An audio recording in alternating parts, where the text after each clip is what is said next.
Karumuri Sunil Kumar Yadav arrest పూర్తిగా రాజకీయ కక్ష సాధింపు చర్యనని వైఎస్ఆర్ కాంగ్రెస్ పార్టీ ఏలూరు జిల్లా అధ్యక్షులు దూలం నాగేశ్వరరావు ఆరోపించారు. శుక్రవారం ఏలూరులో నిర్వహించిన మీడియా సమావేశంలో ఆయనతో పాటు పార్టీ నాయకులు మాట్లాడారు. ఈ సందర్భంగా వారు మాట్లాడుతూ అసలు లేని మద్యం కేసును సృష్టించి వైఎస్ఆర్సీపీ నాయకులను వేధిస్తున్నారని విమర్శించారు. మాజీ మంత్రి కారుమూరి నాగేశ్వరరావు కుటుంబాన్ని ఉద్దేశపూర్వకంగా లక్ష్యంగా చేసుకుని ప్రభుత్వం వ్యవహరిస్తోందని ఆరోపించారు. వైఎస్ఆర్సీపీ ప్రభుత్వ హయాంలో మద్యం విక్రయాలు ప్రభుత్వ ఆధ్వర్యంలో పారదర్శకంగా జరిగాయని, బెల్ట్ షాపులు, పర్మిట్ రూములను రద్దు చేసి అక్రమ మద్యం విక్రయాలను నియంత్రించాలని తెలిపారు. 2014-19 కాలంలో జరిగిన మద్యం అక్రమాలపై నుంచి ప్రజల దృష్టి మళ్లించేందుకే ప్రస్తుతం కొత్త కేసులు సృష్టిస్తున్నారని అన్నారు. బీసీ యువ నాయకుడు కారుమూరి సునీల్ యాదవ్ రాజకీయంగా ఎదగకుండా అడ్డుకునే ప్రయత్నం జరుగుతోందని పేర్కొన్నారు. DSC 2025, Saikrishna lockup death, Kranthikumar ఘటనల వంటి అంశాల నుంచి ప్రజల దృష్టి మళ్లించేందుకే ఈ అరెస్ట్ జరిగిందని ఆరోపించారు. అమరావతి పేరుతో దోపిడీ జరుగుతోందని, ప్రజా సమస్యల పట్ల ప్రభుత్వం నిర్లక్ష్యంగా వ్యవహరిస్తోందని విమర్శించారు. అక్రమ అరెస్టులు, రాజకీయ వేధింపులు ఆపకపోతే ప్రజలే ప్రభుత్వానికి తగిన గుణపాఠం చెబుతారని హెచ్చరించారు. ఈ కార్యక్రమంలో ఏలూరు జిల్లాలోని నియోజకవర్గ ఇన్ఛార్జీల పొప్పాల వాసుబాబు, మామిళ్లపల్లి జయప్రకాష్, కంబం విజయరాజు, ఏలూరు నగర వైసీపీ అధ్యక్షులు Gudidesi Srinivasarao, BCCL working president Venkataramana, Vejju Venkateswararao, Lankalpalli Ganesh, Nersu Chiranjeevi, John Gurunath తదితరులు పాల్గొన్నారు. రాష్ట్రంలో కూటమి ప్రభుత్వం అక్రమ అరెస్టుల్లో భాగంగా ఏలూరు పార్లమెంట్ ఇన్ఛార్జ్ కారుమూరి సునీల్ కుమార్ గారి అరెస్టును వైఎస్ఆర్ కాంగ్రెస్ పార్టీ జిల్లా తీవ్రంగా ఖండిస్తుంది. టీడీపీ ఈ యొక్క కూటమి ప్రభుత్వం అరాచకాల్లో ఇదో పరాకాష్ఠగా కనపడుతుంది. ఎందుకంటే రాజకీయాల్లో కొత్తగా అడుగు పెట్టినటువంటి యువ నాయకుడు, ఆ యువ నాయకుడిని లక్ష్యంగా చేసుకోవడం వెనక ఉన్న అసలు ఉద్దేశం ఏమిటనేది కూడా ఇవాళ ప్రజలు ప్రశ్నిస్తున్నారు. బీసీ యాదవ్ సామాజిక వర్గానికి చెందినటువంటి యువకుడు ఎదుగుతుంటే అధికార పార్టీకి ఎందుకు భయం పట్టుకుందనేది ఒక సమస్య.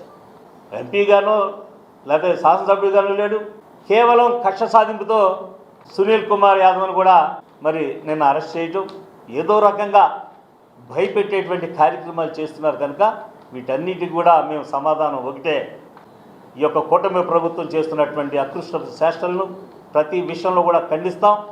ఈ అక్రమ అరెస్టును కూడా ఖండిస్తున్నాం. ఈ రోజున నిన్న మా పార్టీ పార్లమెంట్ ఇన్ఛార్జ్ మాజీ మంత్రివర్యులు కారుమూరి నాగేశ్వర కుమారుడు కారుమూరి సునీల్ కుమార్ యాదవ్ అక్రమ అరెస్ట్ జరిగిన నేపథ్యంలో ఏలూరు నియోజకవర్గ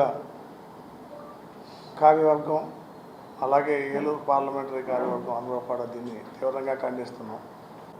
వైఎస్ఆర్ కాంగ్రెస్ పార్టీ కొంత డైవర్షన్లోకి, ప్రజల్లోకి ఒక కార్యక్రమం వెళ్తున్న విధంగా ఆయన అక్రమ అరెస్ట్ చేశారు. మేమందరం సునీల్ కుమార్ యాదవ్ వెంటే ఉంటాం. ఈ యొక్క డైవర్షన్ పాలిటిక్స్లో భాగంగా ఏది జరిగినా మేము సునీల్ కుమార్ యాదవ్ వెంట ఉండి అతనికి మద్దతుగా ఉంటామని తెలియపరుస్తున్నాం. ఈ కూటమి ప్రభుత్వం వల్ల ప్రజలకి ఎక్కడా మంచి జరగలేదు, నష్టం జరుగుతుంది. మీ టైంలోనే మంచి జరిగింది కాబట్టి మళ్ళీ మీరే రావాలి, మీరు వస్తేనే మంచి జరుగుద్ది. పోరాటం చేయాలన్నా కనీసం మంచి చేయాలన్నా కూడా మీరు రావాలి, మీరుంటేనే మంచి జరుగుతుంది అని చెప్పి ప్రజలు ఈ రోజున జగన్ గారి దగ్గరికి క్యూ కడతాం జరుగుతూ ఉంది. ప్రతి ఒక్కళ్ళు కూడా చిన్న అది ఇందాక మా అధ్యక్షులు చెప్పారు, ఆక్వా రేటు 3-4 రూపాయలు పెంచారు ఒక టైంలో, ఫీడ్ రేటు. జనం అప్పుడు వేలు శిక్షిద్దాక ఎవరు, చంపడానికి వేళ్ళు ఎవరు, దానికి ఒత్తాలు పెరిగింది ఎవరు, అన్నీ బయటపడతాయి. రేపు పొద్దున్న అన్నీ ఒకటి బయటకు వస్తాయి. ఎవరెవరు అంత పెద్ద హ్యాండ్లు అందులో అన్నీ బయటపడతాయి. కాబట్టి ఏదైనా ఈ డైవర్షన్ పాలిటిక్స్లో అరెస్ట్ అయినటువంటి ఈ మా నాయకుడు సునీల్ కుమార్ గారికి, ఆ కుటుంబానికి మేమంతా అండదండలుగా ఉంటాం. ఆయన అరెస్ట్ని ఖండిస్తూ వైఎస్ఆర్ కాంగ్రెస్ పార్టీ ఏలూరు జిల్లా పార్టీ తరఫున మేము అరెస్ట్ని ఖండిస్తాము. Thank you. ముఖ్యంగా చింతలపూడి నియోజకవర్గం నుంచి నేను చింతలపూడి నియోజకవర్గం ఇన్ఛార్జిగా ఉన్నాను.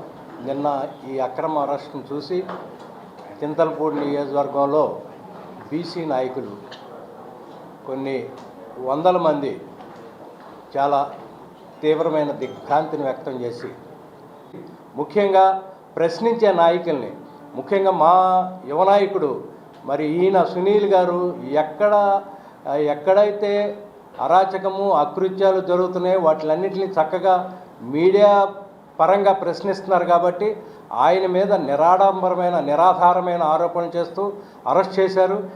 ప్రజలు డెఫినెట్గా మిమ్మల్ని గద్దె దించే కాలం త్వరలోనే వస్తుందని హెచ్చరిస్తూ జై జగన్, జై హింద్.